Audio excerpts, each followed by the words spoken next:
बाबा महाकाल की नगरी उज्जैन में रविवार दोपहर तक तेज धूप थी, परंतु 3 बजते ही अचानक मौसम में बदलाव देखने को मिला। तेज हवा, आंधी तूफान के साथ ही तेज बारिश व ओलावृष्टि हुई, जिससे शहर में जनजीवन प्रभावित हुआ है। तो वही विश्व प्रसिद्ध महाकाल लोक में भी करीब आधा दर्जन प्रतिमाएं क्षतिग्रस्त होना बताई जा रही है।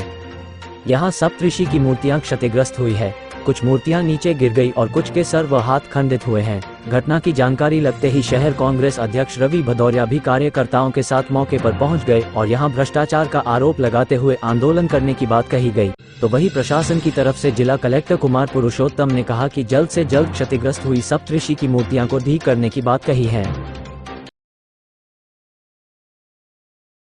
ये शिवराज सिंह जी चौहान के पाप का घड़ा फूट गया है।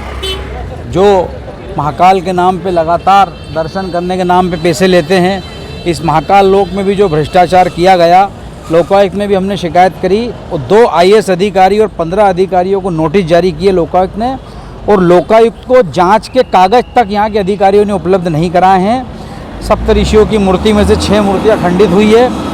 मूर्ति लोहे की, तांबे की, पाषाण की, कांसे की, अष्ट धातु की बनना चाहिए, और ये इन्होंने कचकड़े की मूर्ति बना दी है। आप हाथ लगा के देख लीजिए, बावरिया करके जो ठेकेदार है उसको लाभ पहुंचाने के लिए 2-2 बार टेंडरों में परिवर्तित किया गया और एक ही आइटम के अलग अलग भाव बढ़ा के लिखे गए और दिए गए, और इसमें लाखों करोड़ों रुपए का भ्रष्टाचार किया गया है।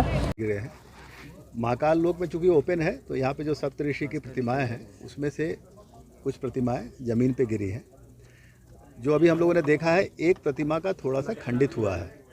ये सारी प्रतिमाएं हम लोग ठीक करके, बेसिकली क्या, एक पेडेस्टल पे लगी है और पेडेस्टल पे इस तरीके से प्लेस किया गया था कि उसको कोई हम लोगों ने सीमेंटेड नहीं करा था, क्योंकि उससे थोड़ी खूबसूरती प्रभावित होती थी।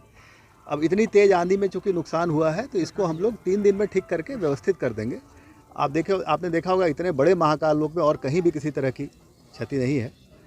प्रतिमाएँ FRP की है, ये सबको मालूम है, और ऐसी स्थिति में जो भी नुकसान होगा इसको हम ठीक करेंगे। और धीरे धीरे, आपको मालूम है कि माननीय मुख्यमंत्री ने निर्देश दिए हैं कि प्रतिमाओं को धीरे धीरे बदलने का काम चलेगा, क्योंकि पत्थर की मूर्तियां बनने में काफ़ी समय लगता है।